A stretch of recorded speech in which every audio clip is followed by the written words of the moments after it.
남자의 인생에서 가장 서글프고도 홀가분한 날이 언제일까요? 아마 30년 넘게 몸담았던 직장을 떠나는 정년퇴임식 날일 겁니다. 청춘을 바쳐 가족을 먹여 살렸다는 자부심, 이제는 늦잠도 자고 여행도 다니며 쉴 수 있다는 해방감, 그리고 뒷방 늙은이가 된다는 묘한 서글픔이 교차하는 그날. 오늘 들려드릴 이야기는 바로 그 영광스러운 퇴임식 날, 꽃다발 대신 이혼 소장을 받아든 60대 가장의 충격적인 실화입니다. 평생을 가족을 위한 희생이라 믿었던 그의 삶이 아내에게는 그저 돈 나오는 기계의 수명 연장에 불과했다면 여러분은 믿으시겠습니까? 퇴직금이 입금되던 날 정확히 맞춰 날아든 이혼 요구, 그리고 그 뒤에 숨겨진 추악한 배신. 30년의 결혼 생활이 돈 앞에서 어떻게 무너져 내리는지 지금부터 그 기막힌 사연 속으로 들어가 봅니다. 주인공 김철수 씨 가명 62세는 중견 건설업체에서 현장 소장으로 일하며 평생을 거친 모래바람 속에서 살았습니다. 성실함 하나는 타고난 사람이었죠. 새벽 5시면 어김없이 일어나 현장으로 나갔고 회식이 늦게 끝나도 다음날 지각 한 번 한 적 없는 사람이었습니다. 그가 그렇게 악착같이 일했던 이유는 단 하나, 토끼 같은 자식들과 여우 같은 아내를 고생시키지 않겠다는 일념 때문이었습니다. 덕분에 서울의 번듯한 30평대 아파트 한 채를 장만했고 남매를 대학까지 보내 번듯하게 출가시켰습니다. 아내 박 여사 역시 전업주부로서 내조에 힘쓰는 듯 보였습니다. 철수 씨는 생각했죠. 이만하면 성공한 인생이다.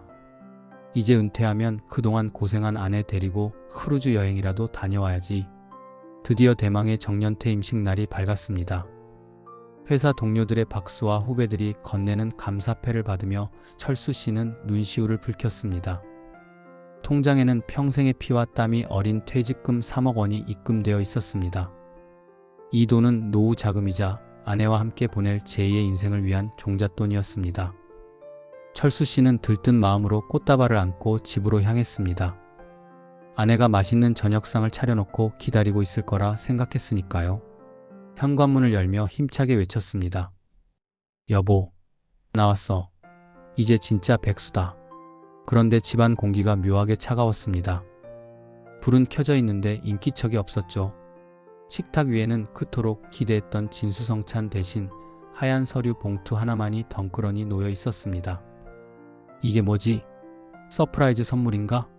철수 씨는 미소를 지으며 봉투를 열었습니다. 그리고 그 안에 든 서류를 꺼내 읽는 순간 들고 있던 꽃다발을 바닥에 떨어뜨리고 말았습니다. 그것은 이혼 소장이었습니다. 왔어? 안방 문이 열리고 아내 박 여사가 나왔습니다. 표정은 얼음장처럼 차가웠습니다. 여보, 이게 뭐야? 이혼이라니? 농담이 심하네. 철수 씨는 손을 떨며 물었습니다. 하지만 아내의 입에서 나온 말은 농담이 아니었습니다. 농담 아니야. 나 당신이랑 30년 살면서 숨 막혀 죽는 줄 알았어. 이제 애들도 다 컸고 당신도 일 그만뒀으니 각자 살자. 나 이제 내 인생 찾고 싶어. 황혼 이혼 요즘 흉도 아니라더라. 철수 씨는 기가 막혔습니다. 숨이 막혔다니요. 주말이면 피곤한 몸 이끌고 아내가 가자던 마트, 백화점 다 따라다녔고 월급 봉투는 뜯지도 않고 고스란히 갖다 바쳤습니다. 술 먹고 행패를 부린 적도 딴 눈을 판 적도 없었습니다. 내가 뭘 그렇게 잘못했어? 당신 힘들게 한 적 없잖아. 이제 퇴직해서 같이 여행도 다니고 편하게 살면 되는데 갑자기 왜 이러는 거야?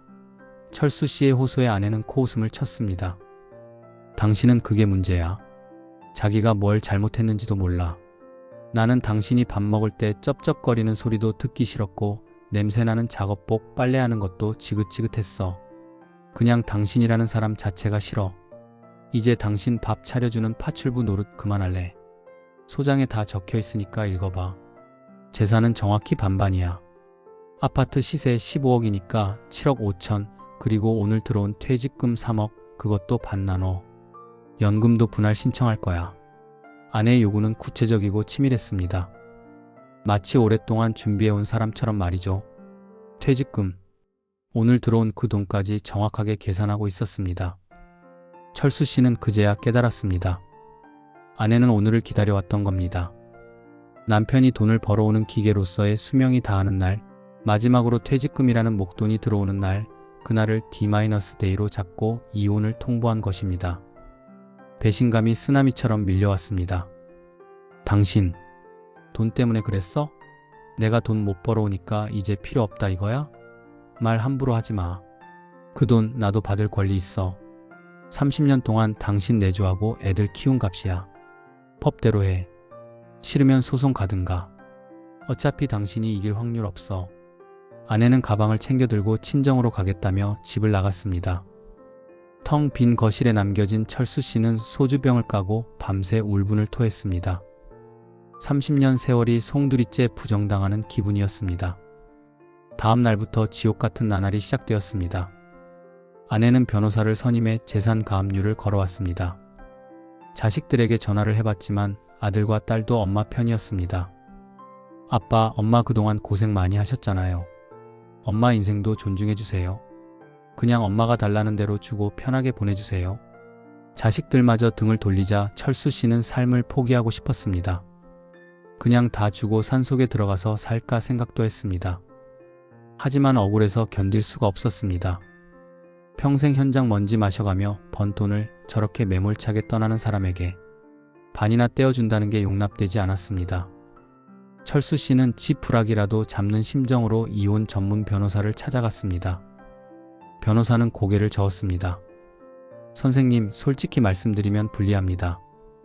특별한 귀책 사유가 없는 한 30년 혼인 기간이면 전업주부라도 재산 기여도 4,050%는 인정받는 게 요즘 추세입니다. 퇴직금도 당연히 분할 대상이고요. 사모님이 아주 작정하고 준비하셨네요. 절망적이었습니다. 법은 철수 씨의 억울함을 들어주지 않는 듯 했습니다. 그렇게 며칠을 페인처럼 지내던 어느 날 아주 우연한 사건이 발생합니다. 아내가 가져가지 않은 낡은 태블릿 PC가 거실 구석에 처박혀 있었습니다. 평소 아내가 드라마 다시 보기를 할 때 쓰던 것이었죠. 철수 씨는 무심코 태블릿을 켰습니다. 그런데 로그인이 되어 있던 아내의 클라우드 계정에서 사진첩이 동기화되기 시작했습니다. 무심코 사진을 넘기던 철수 씨의 손이 딱 멈췄습니다. 풍경 사진, 음식 사진들 사이에 낯선 중년 남자의 사진이 섞여 있었습니다. 등산복을 입고 아내와 다정하게 어깨동무를 한 사진, 고급 레스토랑에서 와인잔을 부딪히는 사진, 심지어 모텔 간판이 보이는 곳에서 찍은 셀카까지. 사진 속 날짜를 보니 불과 한 달 전, 일주일 전, 심지어 철수 씨가 야근하던 날 밤도 있었습니다. 이게 뭐야? 이 남자 누구야? 손이 부들부들 떨렸습니다. 사진 속의 남자는 철수 씨보다 좋기 10살은 젊어 보이는 소위 제비 같은 인상의 남성이었습니다. 더 충격적인 것은 메모장에 저장된 일기였습니다. 오늘도 그이가 보고 싶다. 늙은이랑 밥 먹는 게 역겹다. 빨리 퇴직금 나오면 정리하고 그이와 새 출발해야지. 가게 차려주기로 했는데 돈이 모자라면 어떡하지? 늙은이. 역겹다. 가게 차려준다. 모든 퍼즐이 맞춰졌습니다. 아내는 단순히 성격 차이로 이혼을 요구한 게 아니었습니다. 이미 오래전부터 춤바람 아니 바람이 났던 겁니다. 산악회 모임에 간다던 주말, 친구들과 여행 간다던 날들, 그 모든 시간이 이 내연남과의 미래였습니다. 게다가 철수 씨의 피 같은 퇴직금을 반 떼어다가 이 젊은 내연남에게 가게를 차려줄 계획을 세우고 있었던 겁니다. 철수 씨의 눈에서 굵은 눈물이 떨어졌습니다. 슬픔이 아니었습니다. 그것은 끓어오르는 분노였습니다. 내가 너를 어떻게 대했는데? 내 퇴직금으로 놈팡이 가게를 차려줘? 누구 마음대로. 철수 씨는 그 길로 다시 변호사를 찾아갔습니다. 증거 사진과 일기 내용을 본 변호사의 눈빛이 달라졌습니다. 선생님, 이건 판도가 완전히 뒤집힙니다. 단순한 성격 차이 이혼이 아니라 유책 배우자에 의한 부정행위입니다. 이 정도 증거면 재산 분할 방어는 물론이고 위자료 청구까지 가능합니다. 그리고 상간남 소송도 같이 진행하시죠. 반격이 시작되었습니다. 철수 씨는 아내 모르게 조용히 증거를 더 수집했습니다. 내연남의 신상을 파악하고 그들이 드나든 모텔의 CCTV 영상 증거 보전 신청까지 마쳤습니다. 그리고 법원 조정 기일날 철수 씨는 말끔한 정장을 입고 법원에 나갔습니다. 아내는 여전히 당당한 표정으로, 아니 오히려 경멸하는 눈빛으로 철수 씨를 쳐다봤습니다. 당신 변호사 샀다며? 돈 아깝게 뭐 하는 짓이야? 빨리 도장이나 찍어. 7억 5천, 10원 한 장 안 깎아줄 거니까. 아내 측 변호사도 거들었습니다. 원고 안의 기여도가 명확하므로 피고남 편는 시간을 끌지 않는 것이 좋습니다.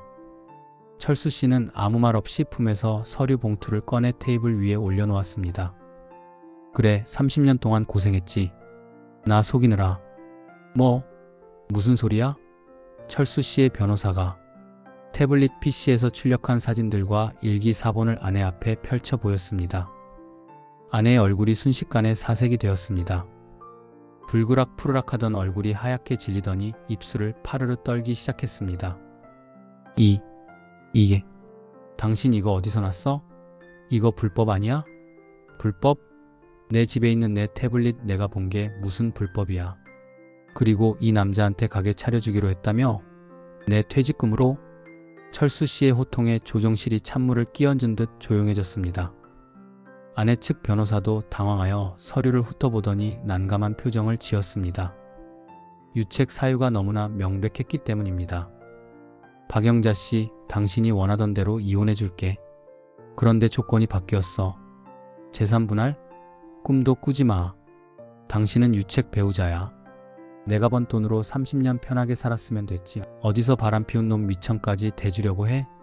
그리고 상간남 소송도 들어갔으니까 그 남자한테 전해. 가게 차릴 돈 대신 위자료 준비해야 할 거라고. 아내는 그 자리에 주저앉아 울기 시작했습니다. 여보, 잘못했어. 내가 잠시 미쳤었나 봐. 한 번만 용서해줘. 늙어서 주책이라 그렇잖아. 우리 애들 봐서라도. 조금 전까지 독사를 품고 있던 눈빛은 온데간데 없고 비굴하게 매달리는 모습이 역겨웠습니다. 철수 씨는 아내의 손을 뿌리쳤습니다. 애들? 그래, 애들한테도 이 사진 다 보여줄까? 엄마가 왜 이혼하자고 했는지, 엄마가 아빠 퇴직금으로 무슨 짓을 하려고 했는지 다 말해줘? 안 돼. 제발 그것만은. 여보, 내가 다 포기할게. 몸만 나갈게. 제발 소송만은 하지 말아줘. 결국 협의는 철수 씨의 완승으로 끝났습니다. 아내는 재산 분할을 거의 포기하는 조건으로 도장을 찍었습니다. 위자료 명목으로 약간의 돈만 쥐어 보냈습니다. 물론 상간남 소송은 취하하지 않았습니다. 그 젊은 남자가 유부녀인 걸 알고도 만났다는 사실을 확인했고 끝까지 책임을 물어 금융치료를 해주기로 했죠. 나중에 들리는 소문에 의하면 빈털터리가 된 아내는 내연남에게도 버림받았다고 합니다. 돈 보고 만난 제비가 돈 없는 여자를 거들떠볼 리 없었겠죠. 자식들도 사실을 알고는 엄마에게 큰 실망을 하여 연락을 끊었다고 합니다. 텅 빈 30평 아파트. 혼자가 된 철수 씨는 베란다에 서서 밖을 내려다봅니다. 30년의 결혼 생활이 이렇게 허무하게 끝날 줄은 몰랐습니다. 승리했지만 가슴 한구석이 뻥 뚫린 것처럼 시렸습니다. 하지만 후회는 없습니다. 적어도 자신의 존엄과 피 같은 노후 자금은 지켰으니까요. 철수 씨는 이제 진짜 자신을 위한 삶을 살기로 했습니다. 아내 눈치 보느라 못 갔던 낚시도 가고 배우고 싶었던 색소폰 동호회도 가입했습니다. 퇴직금으로 작은 오피스텔을 사서 월세 수익도 만들었습니다. 인생 60부터라는데 이제야 진짜 내 인생이 시작된 것 같네요.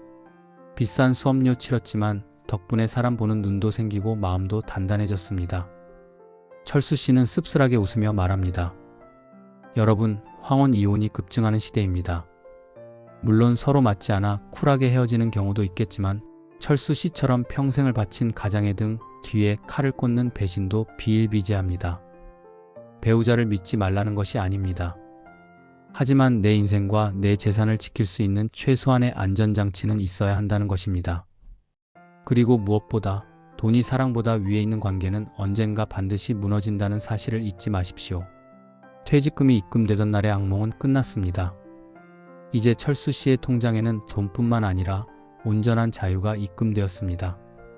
부디 그의 제2의 인생은 배신 없는 평온한 나날이기를 응원해봅니다. 지금까지 믿었던 도끼에 발등 찍힌 어느 가장의 슬프지만 통쾌한 홀로서기 이야기였습니다.